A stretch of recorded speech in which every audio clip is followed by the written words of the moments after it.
So what up, good day sa inyo mga lapatids, welcome back. So bali Tuesday routine tayo mga lapatids, at magbibigay tayo sa kanila ng El Toro Prebiotics mga lapatids. Ayan.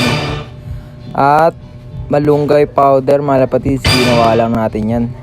Tsaka ng Picotrin Pink Mineral mga kalapatids, murang mura lang natin nabili sa TikTok yan mga lapatids. At saka ng 1.5 ng liter ng Coke mga lapatids. Ayan o, ihahalo natin yan dyan mga lapatids. So ayan mga lapatids, update ko kayo pag na-i-ready natin. Let's go!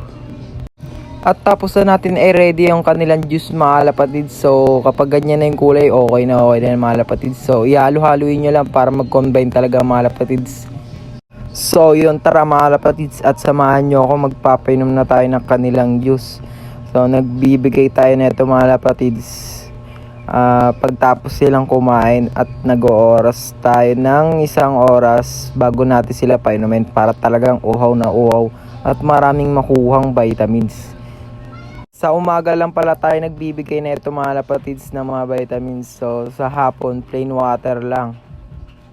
At habang nagpapainom tayo mga lapatids, may napansin tayong itlog sa kay Inday. So nag-itlog na pala si Inday, nagpang-abot pala sila nung binibilad natin sila sa araw kasi nagpaligo tayo. Aray ko. So yun mga lapatids, dito na natin tatapusin tong video na to. So wag nyo sana akong kalimutan suportahan, like nyo ako sa aking TikTok, at i-follow and subscribe nyo ako sa aking YouTube channel. Let's go!